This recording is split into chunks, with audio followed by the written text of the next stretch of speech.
There we go. What's up, guys? Welcome. How are you both doing today? Doing good, man. Doing Got some awesome. beer. I know somebody. The last podcast we did, I think it was Patriots. Was it Patriots? That was amused by that I was drinking the whole time. So I think we're all drinking today. So we're doing great. Yeah, it's good stuff. So just quick introductions here. So I'm Jeremy the Commish. I believe I'm the Jaguars and Road to Glory 3. Josh, what team are you? I'm the Saints. Josh is the Saints. Chris, what about yourself? Falcons. All right. So I think Falcons and Saints are in the same division down there, right? Unfortunately. We built our team pretty much the same, too. Yeah. Sweet. You guys are going to have a real fun rivalry. All right. So real quick, Chris is the one who came up with the analysis that he went over. Do you want to go over that real quick, the draft analysis? Yeah. So spreadsheet that I definitely want to share for everyone to look at afterwards. But what I did was I evaluated where all the different picks were all the copies were taken. So, for example, if you took the first copy and then the later copies were taken much later, it was a reach. And if you took the last copy much later than the first, it was a steal. So there's a lot of math behind it, kind of figuring out what the value is compared to where the other copies were taken. So it wasn't necessarily, was this a good pick based on who it was? It was, are you picking this kind of in line where everyone else expects them to go? All right, great. Yeah, so sorry if there's a little confusion on that last week. I'm not the mastermind behind that fantastic spreadsheet. Once he shares it, you guys will all see it's a lot to take in at first. Once you actually go through it, you can kind of see what the values are. And I think it's a good way to kind of determine the baseline of the league and kind of how we are valuing players and all that. All right, so let's go ahead and get started. First, we do have a couple trades that happened the last 7 days. First trade that happened is, I accidentally closed it. 1 second. All right. I think we apologize, guys. All right, so two trades. Both happened on the 20th, which was Monday. So we had Lamar Jackson was given up for Josh Allen. What do you guys think about this trade?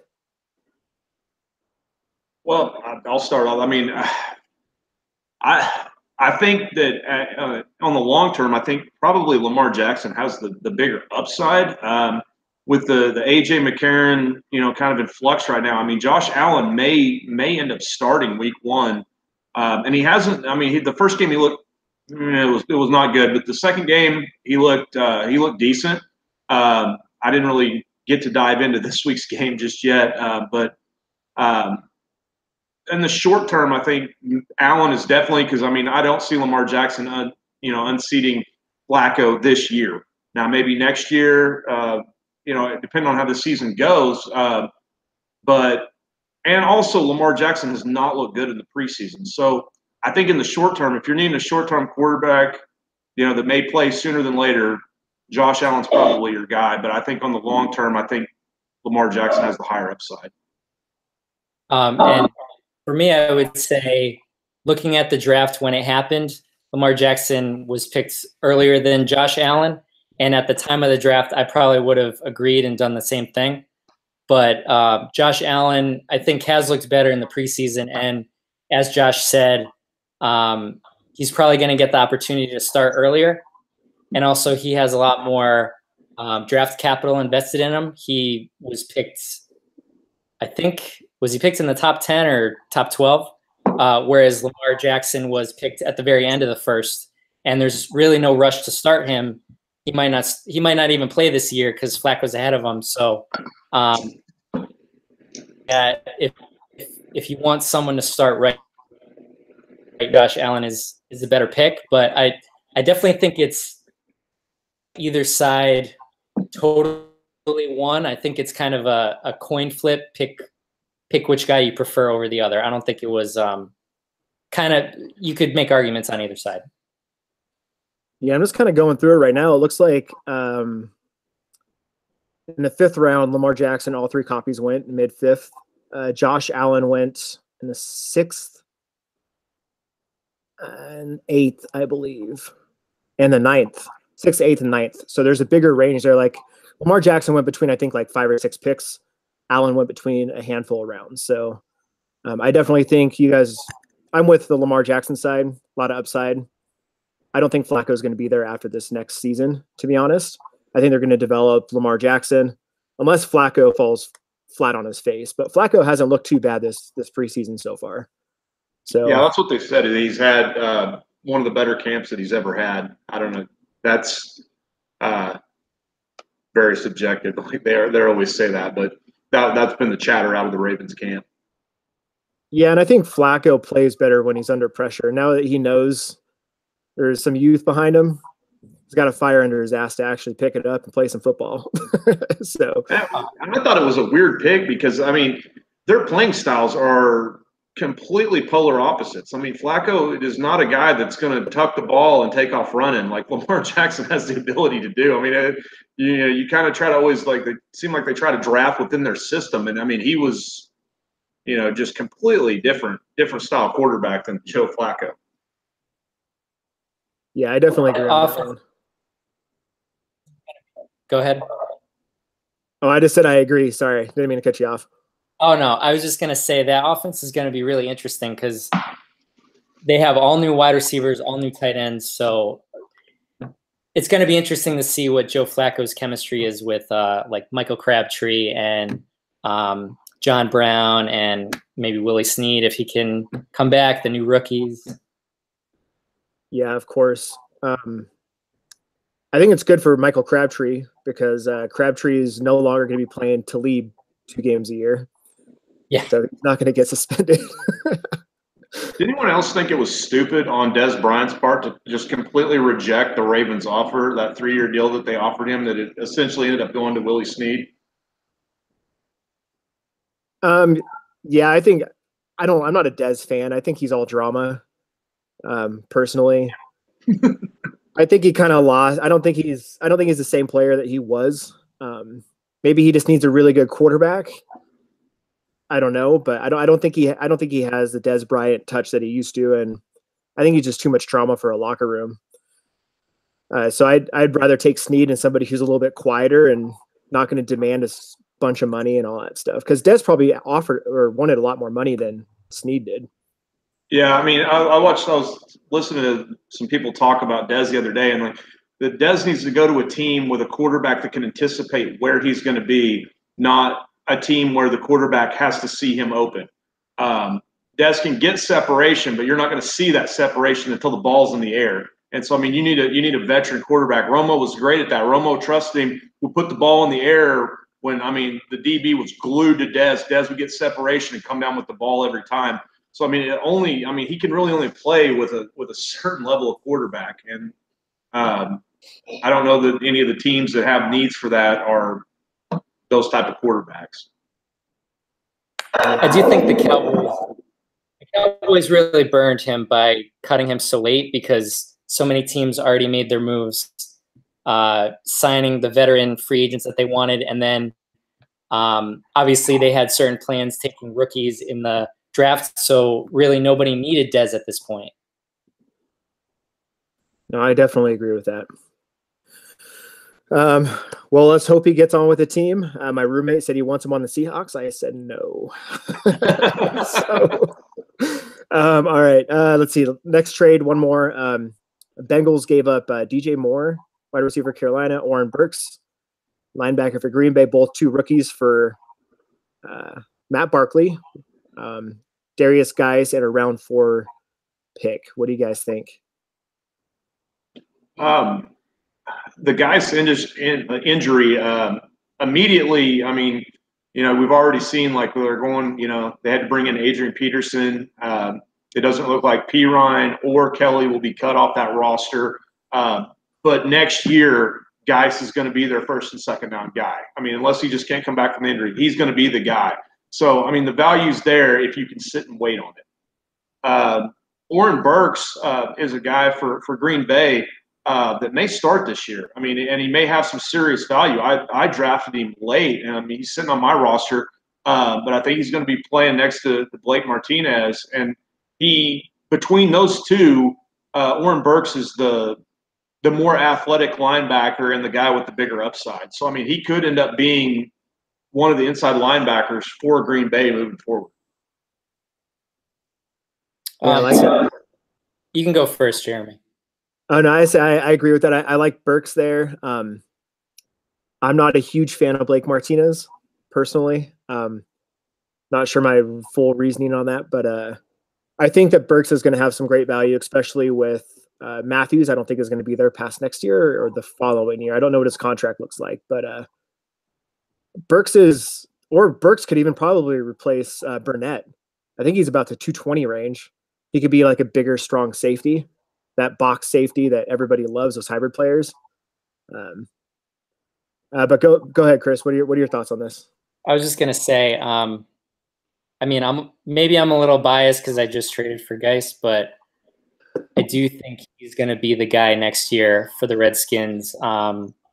Even though they have Chris Thompson, I still think Geis can do some third down work. Before the injury, in a lot of rookie drafts, he was the consensus 102. And I mean, to me, if you were to put the trade in the context of the teams that traded, Aaron has plenty of running backs. I don't know why he's given up a promising wide receiver for that. In a vacuum, I like the Geis side better, but I guess with the teams going, Aaron was that. Yeah. So that, like you mentioned it slightly there, you traded for Geis as well. So we can go over that trade here in like 2 minutes.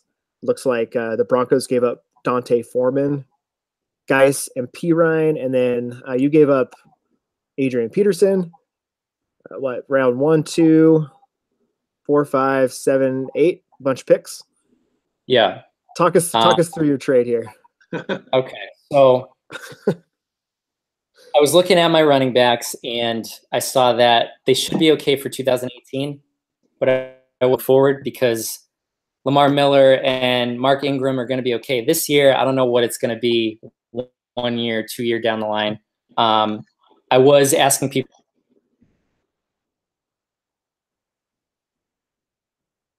I think he's going to recover. That's who I was originally. Looks like he froze up there for a second, Chris.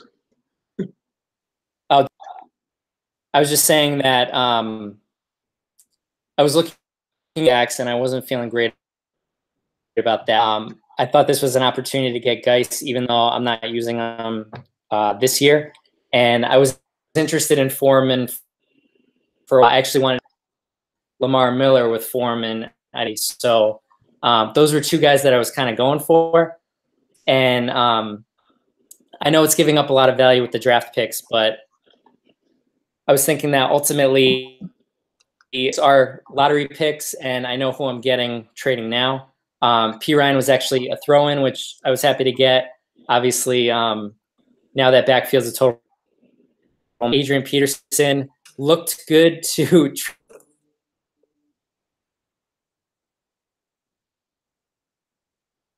trade because that was so.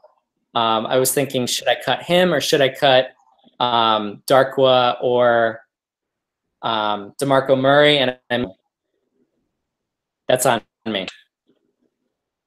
All right. You did cut out just slightly on that one. Yeah, I think we kind of got the gist of what you were saying, though. Wishes you wouldn't. I'm a big Geis fan. I mean, I'm a huge college football fan, and I watched Geis play down at LSU. The kid is a beast. I mean, he came in, when Fournette missed some games, and I mean, he's dominant. I mean, I think he is, from a talent standpoint, he's kind of a head case, but from a talent standpoint, I think he's very, very close to Leonard Fournette. I mean, they get some good running backs down at LSU.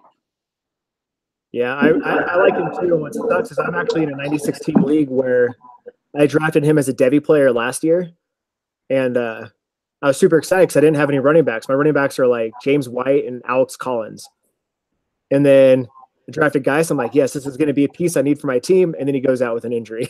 So he's on IR for the rest of this season, which is kind of a bummer. But I like him as well. I think he's going to be good in this league. He just has to get that chance. Which will be next year. Yeah, I took him with the 103 and R2G2. which just helps me because, I mean, I totally punted on that team. So I'm trying to – it's going to help me get a better draft pick, hopefully, because I don't think my team's ready to compete for another couple of years. It's the productive struggle. Isn't that what Ryan McDowell says? The productive struggle? Yeah, absolutely. All right, guys. So that was some good discussion there. Let's go ahead and get right into our notes here. So we'll get right into the AFC Central. Josh, want to kick us off? Bengals. Yeah. Biggest steal. I've got the biggest recent analysis I have is the 29-11 with Deshaun Kaiser. And the biggest steal I have is the 44-20 with Justin Reed. Nice. What are your thoughts, Chris? What do you got? So, like I said, for all of my steals and reaches, it was based off of the analysis that I did. So I thought the biggest steal was in the 74th, EJ Gaines. He was 28 rounds after the first copy was taken. And then the worst reach was in the 60th round, Henry Anderson.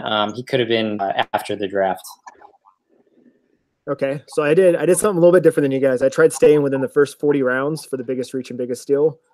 But Josh Allen is who I picked for the biggest reach at 6.2. Could have been drafted in the 9th round. And I also put the note that had other positional needs at this time. Biggest steal, Alec Ogletree at 15-11. I drafted 4 rounds after the first copy, and I think he's going to take up a lot of the tackles up there in the middle in New York. So I think that's a great pick. What do you guys have for best pick early and worst pick early? Best pick early. I don't know why mine. I'm looking at my spreadsheet here, and it looks like okay at the 420. I've got Dak Prescott as his best pick early. I think a starting quarterback in the 4th round that is potentially a long-term starter is great value. A worst pick I have early is the 12-20, and I've got Courtland Sutton, which we talked about I think in the last podcast. That's just a little early for a guy that is in Denver, doesn't have a solid quarterback, and has other mouths to feed. Just a little early for me. All right, Chris, what about you? I had the exact same best early pick, Dak Prescott in the 4th. I think that's a solid quarterback thing for this. For worst early pick, I had Jair Alexander in the 31st, the Green Bay. Too early cornerback off the board, and he could have been taken 22 rounds later. Okay. Nice. I went a little different direction, so this is good. We have a different – it's changing things up just a bit. Best pick early. This is good because Aaron wanted the contrarian opinions, which, by the way, Aaron, if you want to join in on one of these, you're more than welcome to. I think that would be entertaining for everyone. So, all right. So best pick early, I put Dalvin Cook at 3-11. The reason why is I think he could possibly outscore Kamara and Barkley this year, and he's his 3rd running back. Even though Dalvin Cook did not look good last night, that's the sad thing. Worst pick early, I put Ronald Jones at 7-11. I think there are better players on the board in the 7th round than Ronald Jones. So that's just my own opinion, but I know he went pretty running back heavy, which gets me right into best positional group. So I guess I'll kick it off. Best positions, obviously, on my side are running back and defensive end. Worst positional group, I put quarterback with no starters, wide receiver, no wide receiver 1, and linebackers, no depth. What do you guys have? For best positional groups, obviously, we got running back, and I had a combination of safety and cornerback. For the worst positional groups, I had quarterback and linebacker. I mean, he's got 22 quarterbacks and only one with a legit chance to start at week 1. So, I mean, that's a huge liability, and it's taking up a ton of roster room. I had very similar. Was safety, worst off quarterback, and that's a good point by Josh. It's take extra spots that could be going up other positions, and then I thought his worst defensive position was linebacker. All right. The survey for each team too. Yeah. So survey, and then the is there a draft ranking analysis as well? I don't know if you want to do both, but so looking at Bengals ranked 5th in the AFC Central with a 21% chance of making the playoffs. But based on the draft analysis, had the 4th best draft if we're looking at if he took player late. Yeah. All right. But, I mean, that's on these rankings, but if you look at Aaron's rankings, it was number 1. He has a 100% chance to make the playoffs, and it's going to be the best team in 2020. So, sorry, Aaron, just give you a little shit, man. All right, this is good. Chris actually was mentioning to me the other day. I know that they have a feature on MFL. I don't want to open up Pandora's box too much here, but they have the trash talking videos where you can record yourself just like the league. I don't know if anybody's watched that TV show, but you can have some fun little trash talking videos. If anybody wants to do that and add some fun to the league, feel free. Just don't get too offensive. Last thing I want is the league to dissolve because of a lot of cussing and swearing and all that stuff. Make it fun. Yeah, not hateful and mean. Shit talking about teams is cool. Just try to keep the personal attacks at a minimum or non-existent is best. Yeah, exactly. All right, so the next team I have. Oh, go ahead, Chris. Sorry. I was just gonna say I don't get my feelings hurt. So if Aaron wants to talk trash about my team or about quarterbacks, I'd love to see that video. I think your team sucks. I think the whole league would love to see an Aaron podcast. I'm just throwing that out there. All right. So this is my next team I have up here. It's in order on the roster is my team, Jaguars. So feel free to have at it, guys. I'll tell you what I think of my roster. I'll start off. Biggest reach and analysis I had was KJ Wright at the 28-12. And the biggest steal I had in analysis was Nick Vannett at the 45-19, who may be the starting tight end for Seahawks this year. I screwed up when I gave the Bengals steals and reaches. I actually read yours, Jeremy, the EJ Gaines and the Henry Anderson. So I'll just go back to Bengals. His biggest reach was. Get away from Aaron, can we? You could have gotten him after the draft. Yeah, and to be honest, that Henry Anderson pick, I didn't want to make it. I think I was running out of time on the clock, and I pulled up my phone, and I was like, shit. I just need to select a player, and I selected somebody that was kind of close. But my biggest reach I put was Cedric Wilson. Didn't know he was a sleeper. Then he went to IR, and he's probably not going to do anything. Biggest steal I put Tevin Coleman. I like him in the 11th. I like those PPR backs. I think he's going to still have some value. So what do you guys have for best pick early, worst pick early? I had best pick early was Derek Carr at the 4-12. To get a young guy with such a promising future in front of him in the 4th round is awesome. And I think I touched on this one at our last podcast. Mike Gesicki at the 15-19 was the worst pick I had early. Just not a fan. Didn't see the production at Penn State. Not sure that the guy is going to be – I mean, he's going to be a great blocking tight end, but I'm not sure that he's going to be a great receiving tight end. All right, Chris, what you got for me? Derek Carr pick. I can't things about him. And you got him around after me. For me, I'm going to Raiders player for the best, and that's 27th. You got him a couple happy, and I mean, he's got most of the time for the Raiders. I think I'm gonna just get a ton of volume, especially with Gruden committed to the run. Retires next year, so you're gonna get a decent pick out of that.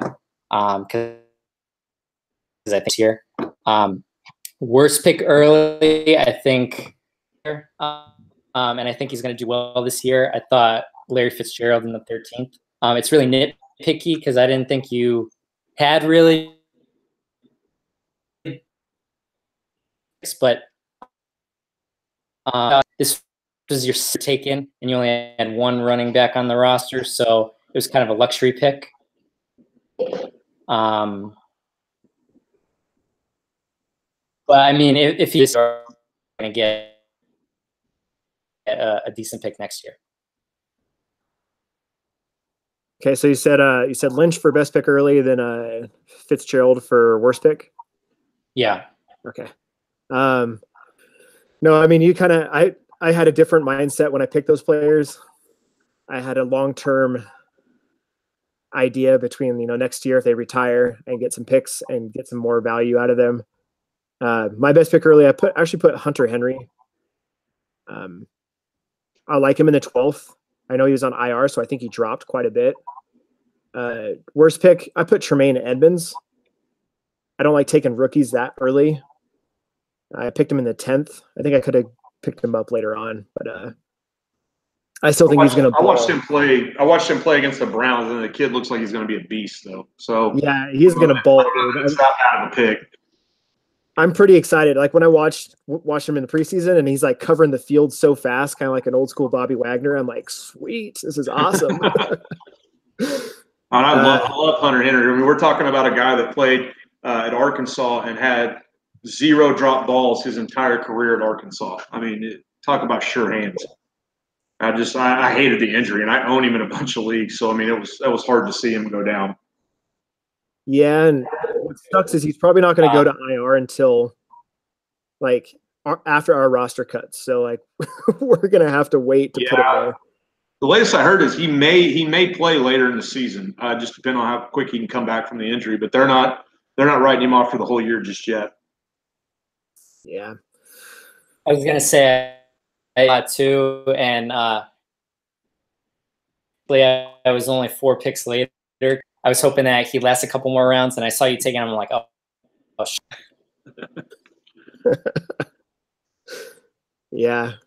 All right, so let's go ahead. What do you guys have for best and worst positional groups for me? I've got best positional group, wide receiver and linebacker. Worst positional group I've got is running back and safety. So I also have best wide receiver and linebacker.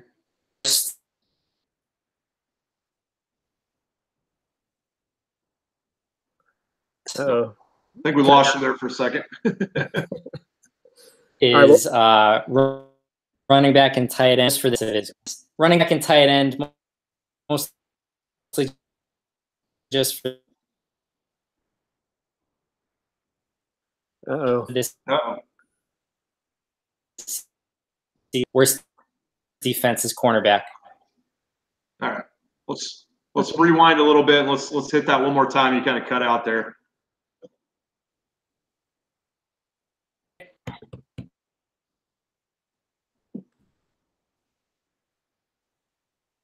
All right, so I think what I heard was worst positional was running back and tight end, and then you guys hear me? Yeah, wide receiver and linebacker was the best positional groups. I mean, you guys know how I build my teams. All right, no, I have wide receiver, linebacker. Oh, go ahead. That's exactly how I run wide receiver and linebacker. Wait on run cornerback. Yeah. No, and I think as we get into some other teams, I have some notes here. Actually, our next team is a good example of that. We can kind of talk about those positional values. But yeah, so best positional group, I put wide receiver, linebacker. A little biased on that. Worst positional group, running back, D tackle. I know my cornerbacks suck, but as you guys all know, in all my leagues, I only have the minimum starting cornerback. So, all right, let's go ahead and actually, Chris, want to get into the draft rank and the playoff chances? So, according to the survey, everyone thought you had the best chance of winning your division. You were ranked number 1, and chance to make the playoffs was 78%. Your draft was also very good in terms of value, the 3rd highest. Yeah, I think 78.6% based on the survey. I think that was the highest, wasn't it? It was. I'll take it. No running back strategy all day, guys. Even with points per carry. All right. So let's get into the next team, Oilers. All right. So kick it off here real quick. Biggest reach, I put Jalen Reeves-Maybin. Drafted 3403, could have been drafted in the 42nd round. Biggest steal, Denzel Perryman, 2803. Drafted 8 rounds after the first copy, and I think he's going to secure that middle linebacker spot. What do you guys have? I also had Jalen Reeves-Maybin as the biggest reach at the 3403. The biggest steal I had was Michael Brockers at the 4603.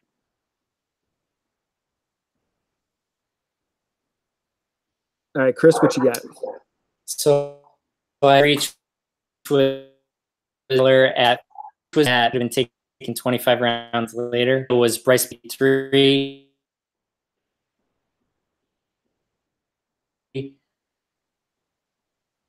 All right, you're cutting out just a little bit, man. Yeah. We missed some of that, or most of it.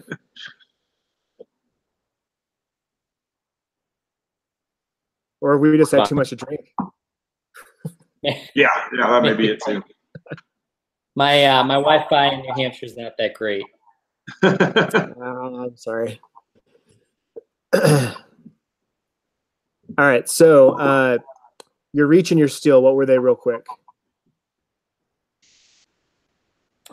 Was Jamar Taylor in the 57th. He could have been taken 25 rounds later. Bryce Butler was the best steal in the 73rd, taken 25 after the first copy. Okay. What about your best pick early and worst pick early? I had D.D. Westbrook at the 3003. Based on what we're seeing on camp right now, I mean, D.D. Westbrook is definitely going to be one of their top 3 wide receivers this year. I'm obviously, as being an OU fan, a huge fan of D.D. Westbrook. Want to see him do well, but I think he's legit, and I think he may end up putting up possibly wide receiver 2 or 3 numbers this year. To get him in the 30th round is awesome. The worst pick I had early was Corey Clement at the 2003. All right, Chris, what you got?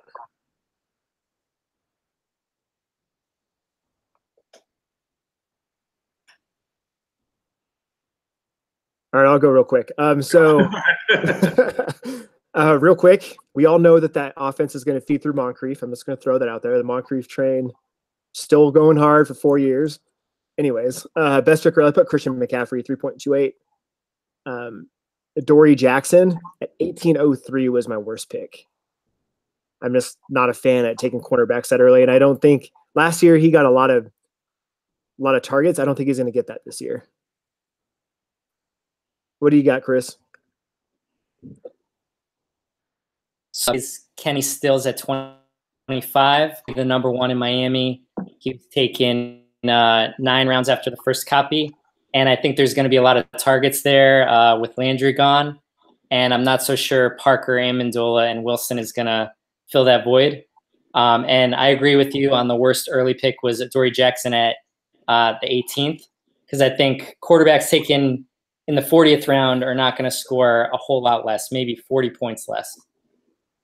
Yeah, and I think he could have taken Tyrod Taylor at that pick. Didn't Taylor go that late in like the 20th round or something like that? Something to that effect. Yeah, I remember we talked about it at the podcast last week, how much value Taylor had and how late of a steal it was. I'm still kicking myself that I didn't grab him, because I mean he won't be starting in Cleveland next year, but he'll be starting somewhere else. Yeah, I definitely agree. Real quick as we get through here, best positional group, I put a quarterback, 5 starters, so pretty solid there. Cornerback, 15 starters, which is ridiculous to me. But all right, guys, what do you guys got for best positional groups? Best position groups I got are quarterback and cornerback, just off the volume. I mean, if you can if you can play the lottery type deal, I mean, you could end up with, you know, 2 cornerbacks getting 20+ points a week, but it's just being able to pick the right 2. Yeah. Chris, what do you have? As you guys, quarterback, cornerback, mostly because of how many roster spots were quality players. Yeah. So worst positional group, I put running back and wide receiver. There's no wide receiver 1, and he only has 1 starter for running back. Worst positional groups, safety, there's no depth. Linebacker, there's no linebacker 1. What do you guys got? I've got for worst positional groups, I've got tight end and safety. Looking at his roster here, I mean, he does have David Njoku, but the rest of the tight end group are question marks. I mean, I don't know. He's going to struggle to start 2 tight ends every week. I had similar to you guys. Tight end and wide receiver were both worst offensive, and then worst defensive, I had safety. All right. What do you got for our analysis here? On the Oilers, right? Yeah. Yeah.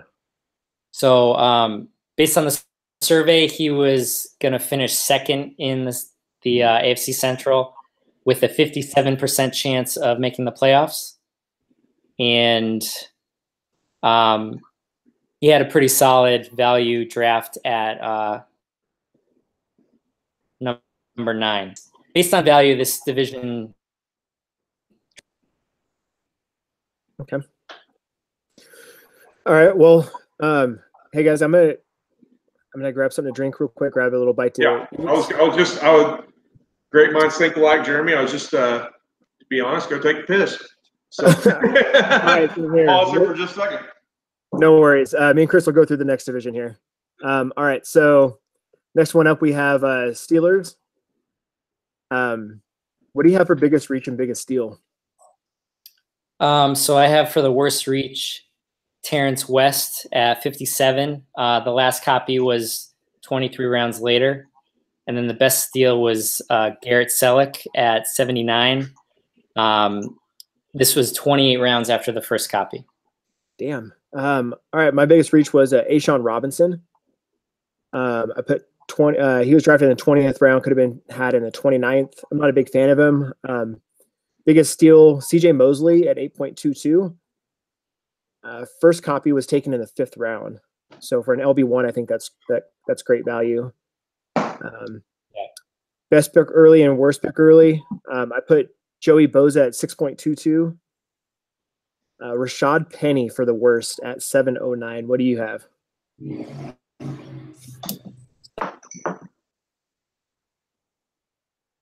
So in the 12th tight end, taking first copy.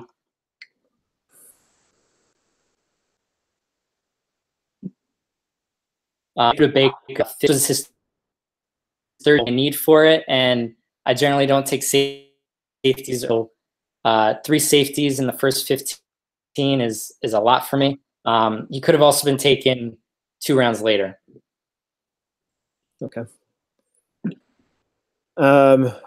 One quick note I do have here on best pick late. I put Stephon Tuitt, DN for Pittsburgh at 49.09. So he's going to be a starting D end opposite Cameron Hayward. I think that's a great spot to get a starting D end that you can throw in there. All right, Josh, you want to get us through your biggest reach, steal, best pick? Yeah, all right, I'll just run through them. Biggest reach I had in analysis was Grady Jarrett at the 23.09. The biggest steal I had was Kiko Alonso at the 32.22. I'm sorry.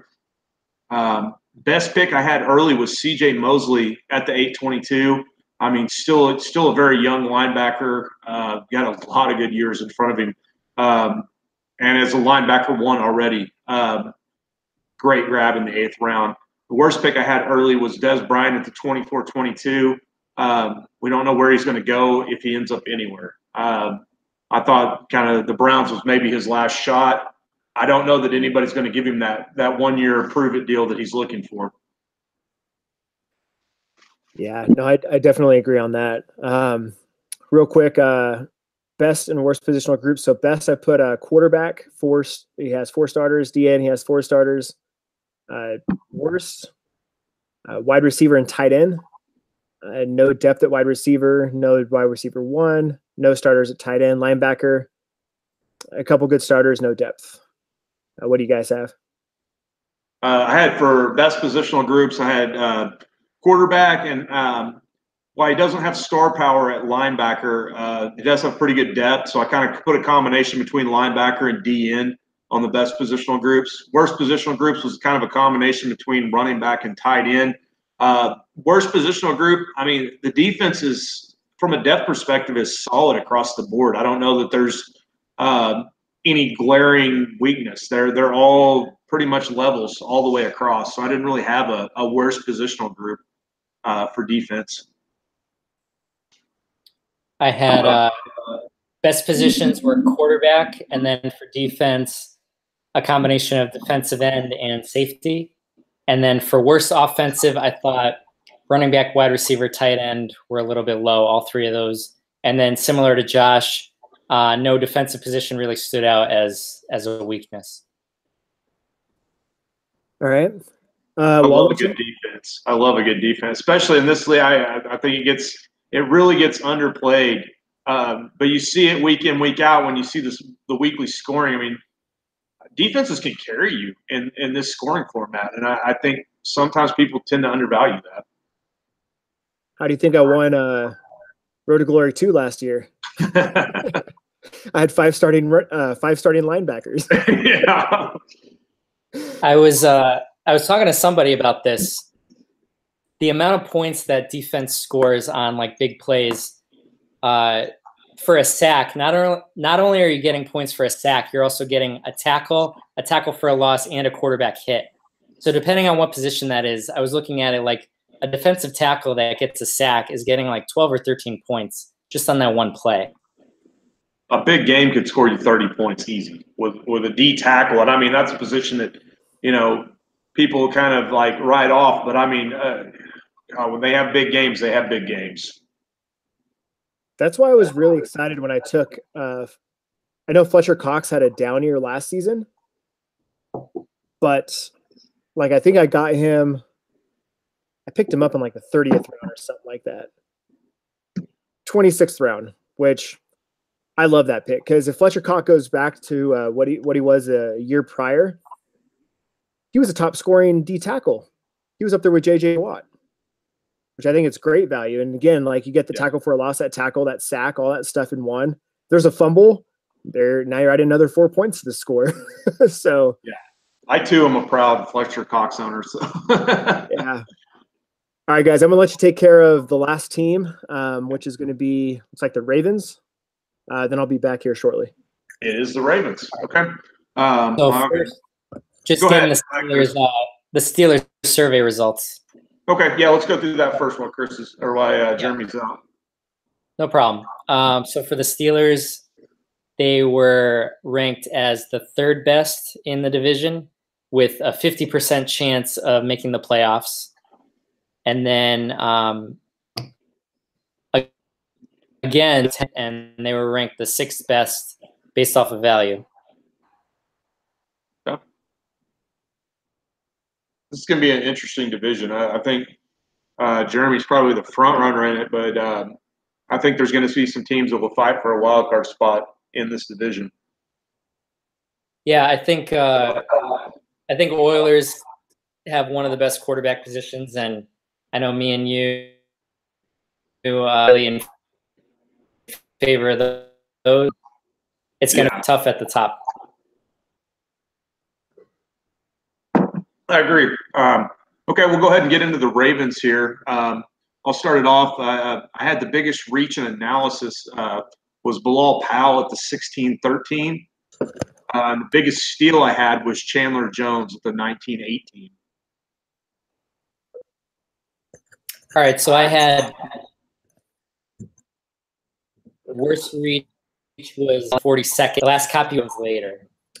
And then the best steal was Harrison Phillips in the 70th. He was taken 17 rounds after the first copy. What do you got, Jeremy? We're doing biggest reach and steal. Yeah. Mm-hmm. Okay. Well, biggest reach and analysis and biggest steal. We're right at the beginning of it. Sweet. Biggest reach, Bilal Powell. First copy was taken 16-13, which is the Ravens. Last copy was taken in the 46th round, 902 picks after the first copy. So I don't know if you guys already said that one. Biggest steal, I put Eli Manning actually, 12th round. I think it's a great value for a quarterback that's going to be at least 1 or 2 more years.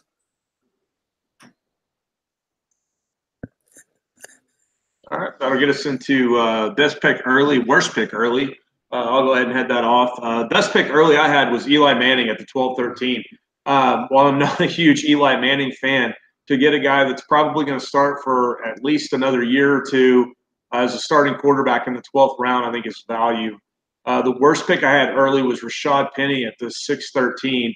And this is obviously looking back in retrospect, but I'm not even sure that Rashad Penny is going to start for the Seahawks this year. At the time, he was assumed to be the lead running back, but now that we've seen the preseason play out, I'm not sure that that's exactly what's going to happen. Excuse me. Yeah, I think something that's really frustrating as a Seahawks fan is I think the Seahawks do really good at trading out of the draft and getting value and very good skill positions. This fucking pick just blew my mind when it happened when I was watching the draft. I was so fucking frustrated. I was just like, why? You have Nick Chubb right there. Why are you picking fucking Penny? Like, I think there were better. Geis was there. Chubb was there. There's so many other players, and they need to address their offensive line. Like, why the hell did they pick Rashad Penny? You can't fucking pass protect worth anything. He can't do it to save his life.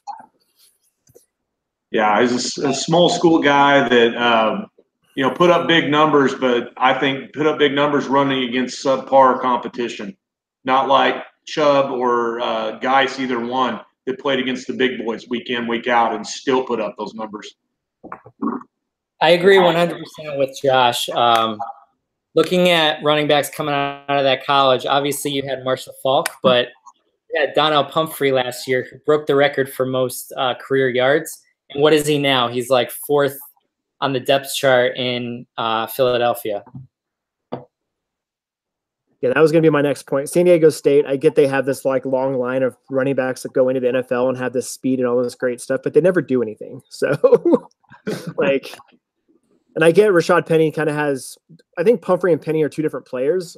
Penny has, I think, more speed or more size. I think Pumphrey's more of that Darren Sproles type, isn't he? Like, 100%. Scat back, like short, smaller, fast, quick punt returner, that type of guy. But what do you have here, Chris, for your best and worst pick? So my best and worst pick is the same as your best steal and reach. Eli Manning in the 12th, I think, is the best early pick.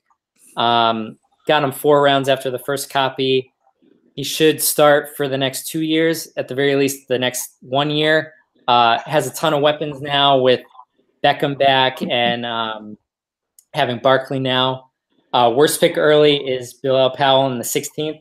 I actually think this is the worst pick in the entire draft. The last copy was 30 rounds later. He's old. I don't think he's going to have a high volume on the Jets. There's a lot of players he could have taken here that have better 2018 value and better long-term value. I wasn't sure if I would have even taken him in the 46th, where his last copy went. Yeah, no, I agree with that. My best pick early, I actually put Antonio Brown. I had a hard time with this one. He drafted at 2.18.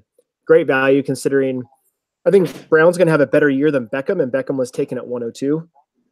So Melvin Gordon was my worst pick early at 3.18. Then throw in a little added bonus here. I know Chris and I have talked about this just slightly.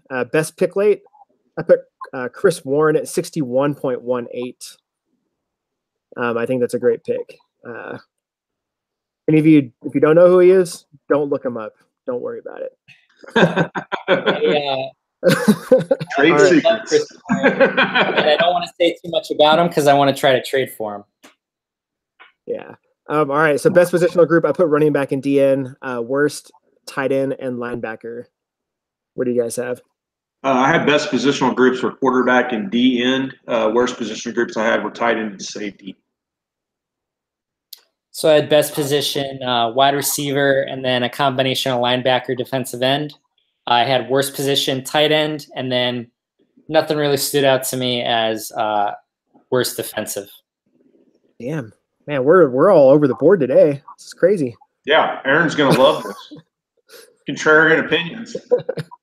All right, Chris, what you got for our analysis and playoff survey? So we're on the Ravens, right? Yeah, we are on the Ravens. So based on the survey, Ravens came in at fourth best in the division, but they had a really bad percentage chance of making the playoffs, only a 7% chance of making the playoffs. So not a lot of faith there. One of the lower valued drafts at 27, you could really point to Bill Powell on that one, I think. Yeah, that really drove that. I mean, you take that out, I don't know what the numbers would put, but it would definitely bring up quite a bit. That was one of the worst ones in the draft. I mean, we talked about this before. I think it was, as far as pick wise, I think it was probably the worst pick in the draft. And remember, again, that's not saying your pick was bad. It's just like in terms of value. Like you could have got a start. I'm not trying to bash you here. I'm not, but I'm just saying that just from a statistical and an analytical perspective, it was the worst pick in the draft. Yeah. In my opinion. Yeah. All right, let's go ahead and move forward. Get into the NFC here. Probably speed things along just a bit. So we got Tampa Bay. Biggest reach, I put Dez Bryant, 2106. Biggest steal, Khalil Mack in the 11th round. First copy was taken in the 7th round, and he just got that DE designation again. So he should go right back to the top. What do you guys have? For the biggest reach and analysis, I had Amir Abdullah at the 4106, and I had the biggest steal was Justin Houston at the 3825. We're on Buccaneers? Yes. Buccaneers. So I have worst reach, Miles Killebrew in the 50th. Could have been had 26 rounds later. And then best steal was Artie Burns at 84, taken 28 rounds after the first copy. Okay. So best pick early, I put Odell Beckham at 206. Broncos took him at 104, so there's a huge gap there just in terms of value. Worst pick early, I put Tyler Eifert in the 23rd round. Dude's made out of glass. Can't stay healthy. I don't think he's worth anything, personally. What do you guys got? I like his backup. You like I like Tyler Croft quite a bit because he's been able to prove that he can step up and not put up Eifert numbers, but pretty close. He's cheap. And he's very cheap. I'll go ahead and lead into that. I had best pick early was Deion Jones at the 906. Very, very young linebacker one. That's going to be a linebacker one for at least probably the next 6 to 8 years. Worst pick I had early was Duke Johnson at the 1425. All right, so I got best pick early is Khalil Mack at 11, 4 rounds after the first copy was taken. I think he has the potential to be defensive end, #1 overall. Of course, if he plays week 1, I don't really want to talk about that. Worst early pick, I had Dez Bryant at 21 for all the reasons that we said. He's not on a team right now, and he's getting old. Yeah. And he played for Oklahoma State. That's the color orange makes me puke. So the team that drives me crazy is Ohio State. Or any SEC teams. All right, best positional group. Wide receiver DN is what I had. Worst, I put tight end and cornerback and safety. For best positional groups that I had wide receiver and running back, or I'm sorry, wide receiver and defensive end as the best positional groups. Worst positional groups were running back and cornerback. So I had best offensive group was quarterback and best defensive end. Worst offensive, I had a combination running back, wide receiver, tight end. Worst defensive, cornerback. All right, what you got for us in a survey projected finish and draft analysis? So Packers came in at second best in the NFC Central based on the survey with a 57% chance of making the playoffs. And based on the value of their draft, they were smack dab in the middle as 17th. Is this Packers or Tampa Bay? Yeah. Tampa Bay. Did I say Packers? You said Packers. Yeah. I said I read the numbers for Buccaneers. Sorry. Okay. No worries. We've all been drinking. See how confusing the spreadsheet is? All right, that's what I was saying last week. I'm like, man, I need my rig at work where I have like dual monitors and I can have everything up, and doing this off one screen on a laptop is challenging. Yeah. This spreadsheet has like 45 pages to it. One for each team. Yeah. Plus more. All right. Let's go ahead and get into the Vikings here. So biggest steal, biggest reach, Tavon Wilson, 45.22. I know we talked about this last week. I said as a steal, he was taken in the 71st round, which is a starting safety, which is great value. In the 71st, not the 45th. Biggest steal, I put Sam Bradford in the 24th. Starting quarterback, that late is great. What do you guys got? I have biggest reach and analysis was Jason McCourty at the 43.22, and I had the biggest steal was Chandler Jones, the 19.22. So I had worst reach, same as Jeremy, Tavon Wilson in the 45th, could have been taken 26 rounds later. Best steal was Bill Powell in the 41st, drafted 26 rounds after the first copy. Nice. My best and worst pick early for this team, Vikings. I put Budda Baker. I love me some Budda. I wrote on here, I was pretty drunk last night when I typed this out. I said the dude's going to ball.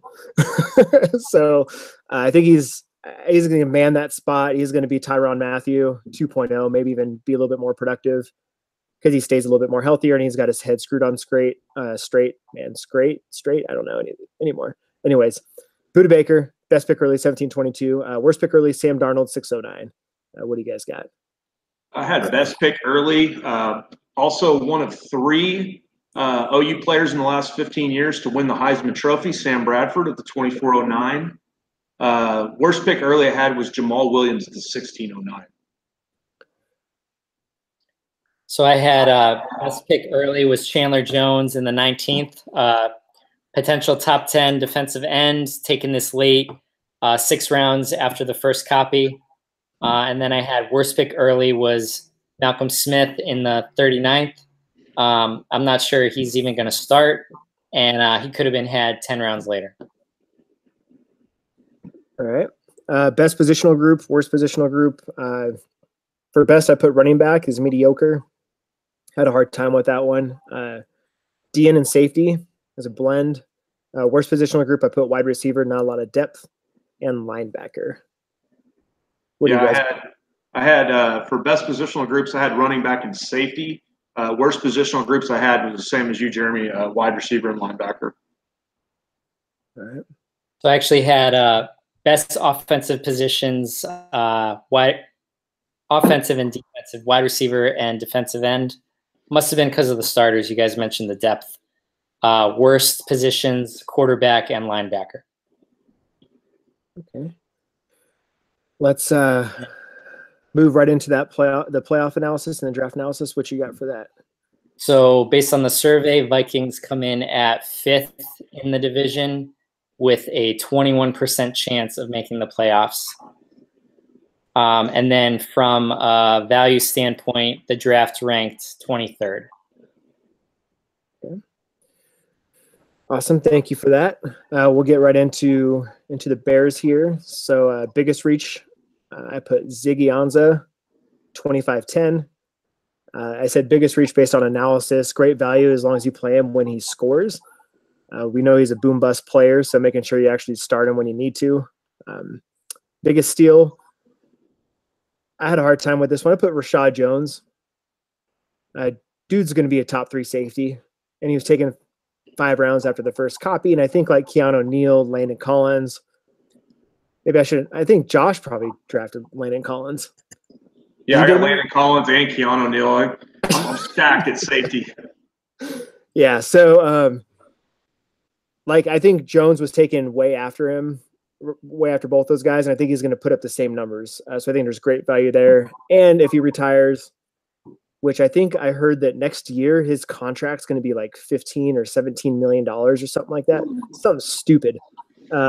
Yeah, I think he's going to get cut next year because they just drafted Minkah Fitzpatrick and they got TJ McDonald.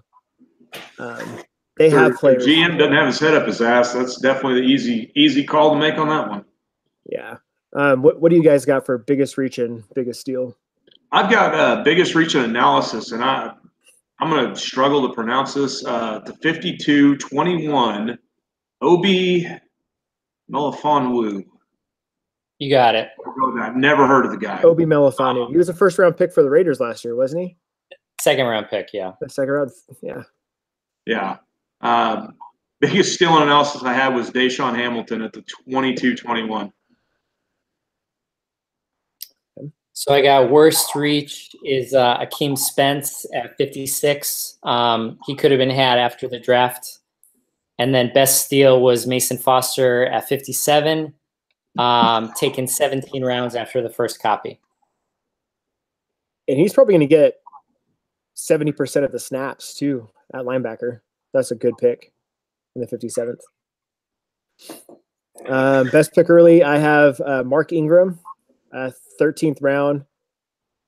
He's labeled as a reach according to the analysis, but I think Mark Ingram is always underrated. Worst pick early, I put Luke Kuechly. Numbers every year. Yeah, exactly. And nobody ever wants him. Yeah. Granted, I actually told Trey the other day, sidetrack, I traded Trey year 1 of Road to Glory 1, which was a couple of years ago.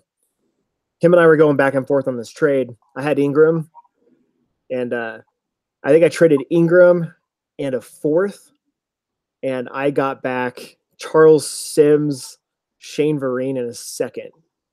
And at the time, like Sims was healthy. He had a good year, PPR season. He just came back from injury.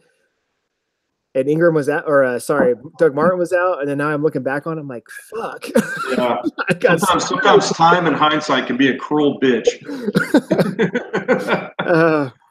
But yeah, so worst pick early, Luke Kuechly, 9.10. A lot of health concerns. He could have grabbed Kawan who went a couple picks later, which I would have much rather had. Much younger, not as much injury history. What do you guys got? I had best pick early, Russell Wilson at the 121. When I went into this draft, I assumed that Russell Wilson would be completely gone in the first 7 to 8 picks. To get him towards the later round of the first, I thought was exceptional value. The worst pick I had early was Derrick Henry at the 821. Derrick Henry, prove it. Prove it to me, because I don't see it. That's a good point with Russell Wilson from Josh. He was my quarterback number 1. I was shocked to get him at 118. I was shocked how the first couple rounds went, but that's a whole nother discussion. Best early pick I had was Levante David at 14. I think he's a top 5 to 10 linebacker. And he's going to be solid for a few more years. He was taken 3 rounds after the first copy. And then I think the worst early pick was Jordan Reed at the 17th. When he's healthy, he's great. But from the context of this team, it was this team's 4th tight end. and you can't really rely on him because he's injury prone. Parker was his only wide receiver at this point in the 17th round, so he shouldn't have been taking a fourth tight end. He should have been working on wide receivers. Yeah, I like Levante David. I think he's kind of underrated at linebacker because he's kind of, you have Kawan there who kind of like takes a lot of the tackles, but David puts up the same numbers. Maybe not quite the same, but he's right there in LB1 contention, you know. And I think he's kind of like the Ingram to the Kamara, like I was just saying. He's kind of like the undervalued linebacker there, even though he puts up similar numbers every single season. Yeah, he missed 3 or 4 games last year, and he still ended up with like 240 points. Yeah, and last year I picked up Darius Glanton, I think, who was filling in for David for those 4 weeks, and that actually helped me get to the championship in Road Glory too. But that's good stuff. All right, let's move on to best and worst positional groups here real quick. So Bears best positional group, running back, tight end is what I had for offense. Defense, I put DN and linebacker. What do you guys got for best? For Bears, I had best positional groups. I had tight end and linebacker. Worst positional groups I had were wide receiver and cornerback.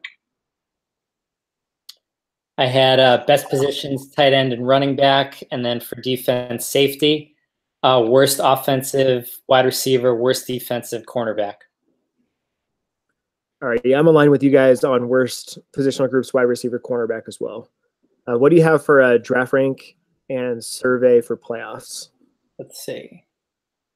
So for survey, the Bears was tied for 3rd or tied for 4th, however you want to look at it. But their percentage to make the playoffs was 14%. And then they had a low value overall draft analysis of 22. All right, thank you for that. So now we'll get into Packers here, and I think this rivalry between me and AJ is going to start going pretty.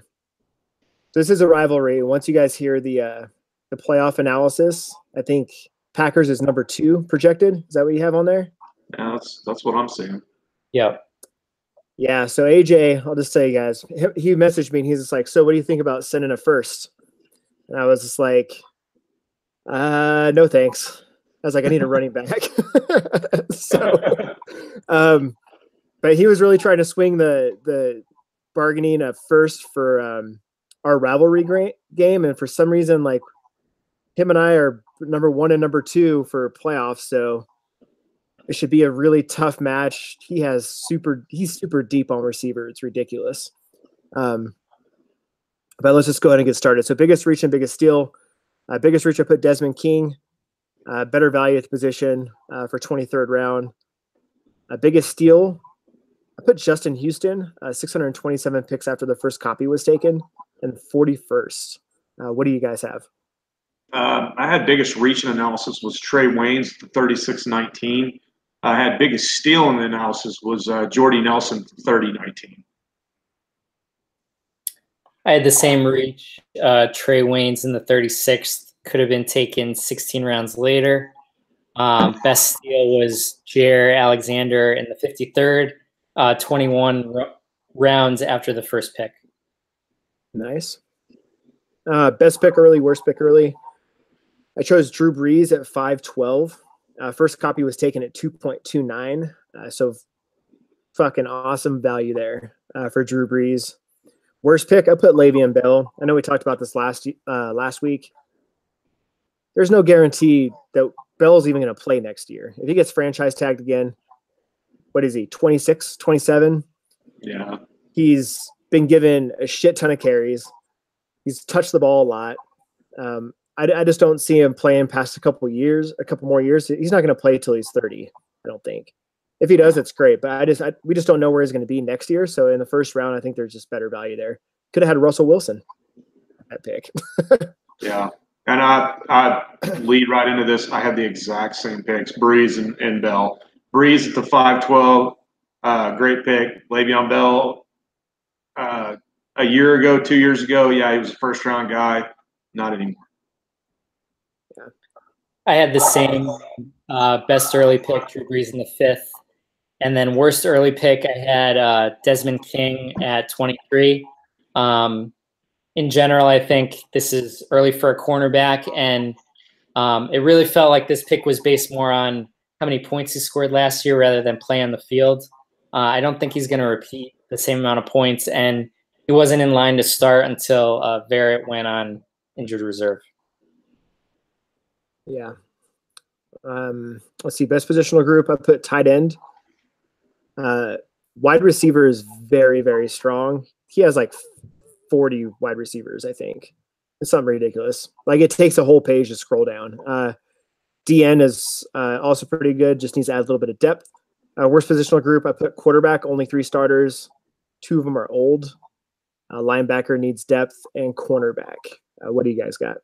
I partially agree with that. I actually have wide receivers a worst position group. There's no star power there. I mean, yeah, there's all kinds of wide receivers, but I just don't know how many guys are really going to, generate you a lot of points. And with having that many wide receivers, it's a crapshoot of who do you start every week. The guy you don't start goes for 20. The guy you do start goes for 4. But best position groups I have were running back and cornerback, and I also had a worst position group on defense as linebacker. So I had best offensive was running back, best defensive was defensive end, worst offensive was tight end, and worst defensive was linebacker. But I want to kind of piggyback on the wide receiver talk. The fact that he has 30-plus wide receivers, he's really limiting how much depth he has at every other position. And like Josh said, it's not 30 good wide receivers. I'd say maybe half of them probably could be cut or would have been better used for other positions. Yeah, and it looks like he has at least 6 starters that you can start week in and week out. Everybody else is kind of like on that fringe spot. But yeah, I guess I definitely missed on the running back. I like the Peyton Barber, Bell, Johnson, Martin, McCoy, McKinnon. Like that's a solid running back group. That might even be that's probably better than the Bengals. Yeah. With running back or with wide receiver, I mean, who do you start every week? Do you play the matchups? Do you play the best wide receivers? I mean, what do you do every week when you go to set your lineup? That would be my struggle with this. Yeah, and I'm surprised neither of us actually talked about this. Peyton Barber was taken in the 45th round by him. So if Peyton Barber secures that starting running back job and even has it for half the season, that's fucking great value right there. When people did anybody see that catch Ronald Jones made last night down the sideline, though? I was like, okay, this is why they drafted this guy. Like, I mean, he just basically ran a go route down the sideline. I mean, they hit him for like 30 yards. I mean, he just caught it like in stride. Like, so we'll see. I mean, that's not running back skills, but that's football skills that if you see a guy that can do that, they're going to put him on the field wherever they can. Yeah. What do you got here for playoff and draft analysis? So for Packers, they're coming in at first place in their division with a 64% chance of making the playoffs. Then based on value, their draft came in at 13th. Yeah. Not too shabby. AJ, I'm coming after you, man. I'm taking that 3rd round pick. Just going to throw it out there. All right. So we'll move right on here to the Lions, the last team in the NFC Central. So biggest reach, biggest steal. I put Justin Houston in the 20th round for the biggest reach. Last copy was taken in the 41st. Biggest steal, JPP. Dude has 3 fingers, but the dude is still like a DN 1 through 3. So he's still going to finish up there in the top DNs. And he was taken in the 23rd round. Boza was taken in the 9th. Mac was taken in the 11th. Like you have all these other really great. He's not as young as them, but he still puts up numbers. And I also think he played the most snaps out of any DN last year. So I think on that Tampa Bay line, I think he's going to get a lot of looks. Yeah, I also had JPP as my biggest steal on that. The biggest reach that I had, though, was Vance McDonald at the 18-15. Not so much because it's a knock on Vance McDonald. Just looking on numbers, I mean, this is just pure what are we looking at in analysis? I really think that Vance McDonald at the 18-15 is a good deal as long as he's healthy. I think he's going to be the guy in Pittsburgh. So I had for worst read over Quinn at 39. Last copy was taken in 32 rounds later. And then best steal, Bill Powell, 46, drafted 30 rounds after the first copy. So are both copies of Bilal Powell taken in the 45th to 47th round? Is that it? I think 41 so. 46. Yeah, I mean, it created that huge delta because it was the first copy was taken so early. And I mean, it really drove the numbers like they did. Crazy. All right. So best pick early, worst pick early. I picked Jarvis Landry at 9.16. Everybody loves to hate on Jarvis. Dude's a fucking PPR beast. And I think he's going to take all those fucking targets in Cleveland. He's going to be over the middle. If you watch Hard Knocks, he's the best wide receiver in the NFL. I'm a fan. Self-proclaimed. Yeah, I mean, I'm a huge fan. I might even go on a limb here and say that I think he could do better one-hand catches than Odell Beckham. That's my best pick early. I love the guy. I think he's a great player. Worst pick early, Golden Tate. I don't think Golden Tate's going to be around that much longer. 11th round, I think he could have got better players. What do you guys have? I have same as you, Jarvis Landry at the 9-16. I initially, when he went to the Browns, I wasn't that big of a fan of it because I didn't know what the quarterback situation was going to be. I mean, he used to be force-fed the ball by Tannehill. And if you look at his numbers, his yards per reception are relatively low. I mean, the guy doesn't break long runs, but he catches a lot of balls. And I wasn't sure how that was going to translate going to a quarterback situation that was murky. But now that we've got a little more clarity, I think he's their wide receiver one right now without question. And I think he's going to put up a big year. The worst one I had was Jimmy Graham at the 10-15.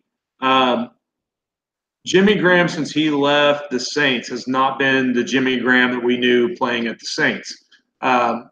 Seattle never figured out really how to use him effectively, and I don't know that he's going to be used effectively now. And he's got a lot of miles on the tread now, a lot of miles.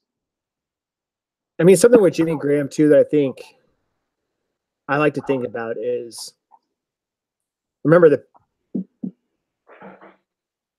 shit. Sorry. So he just went to the Packers, and the Packers just lost Jordy Nelson. Right, Jordy Nelson was a huge target in the end zone, hitting those slants. Yep.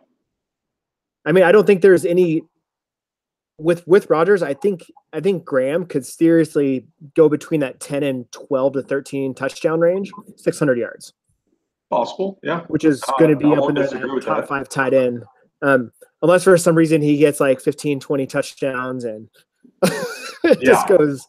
It could happen, but it could go seriously the other direction as well. So for me, that was a big risk because that's why I flagged that one as a reach. Yeah. All right, let's just move on. Best positional group and worst positional group. I put wide receiver DN for my best. Worst, I put well-rounded. Worst positional group. Well-rounded offense, no depth behind the quarterback. Safeties have depth, but none are true starters. What do you got? I had best positional groups of wide receiver and DN, just like you. I had worst positional groups was running back and linebacker. The same thing. There's just no depth in linebacker. Let's see here.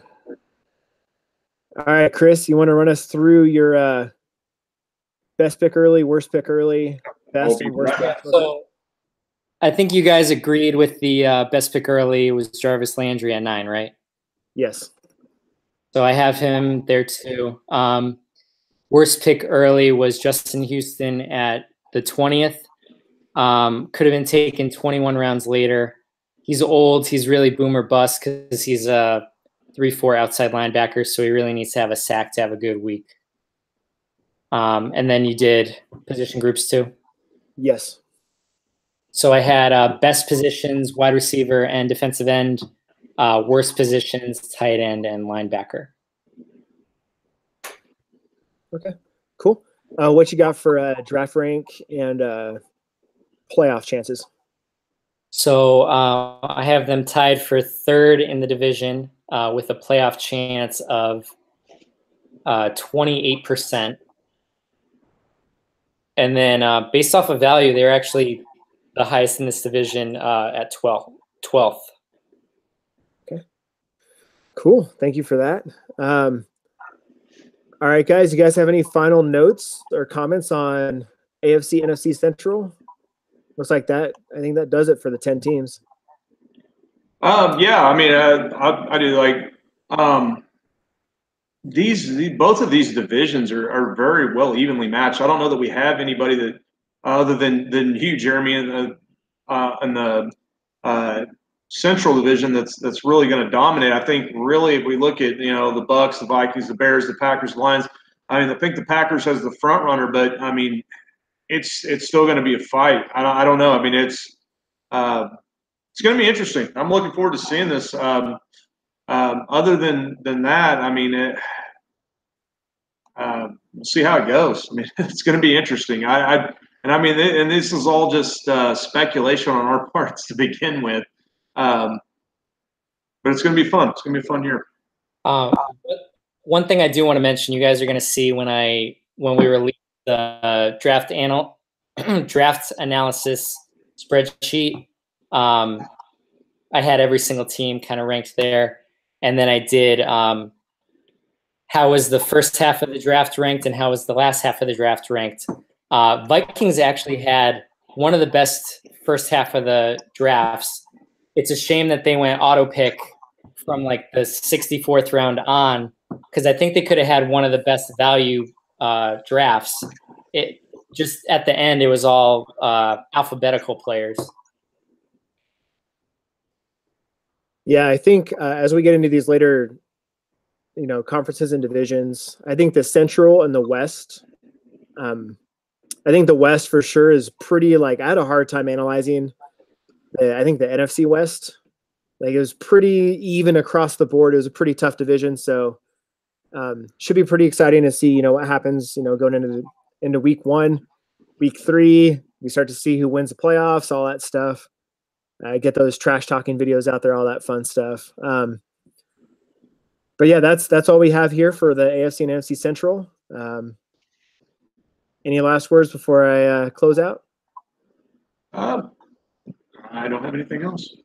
All right, guys. Until next time, you'll see us for the AFC NFC West. Commissioner Jeremy, we have Chris and Josh here as well joining us. Just having a few beers, enjoying time. So I'll catch you later.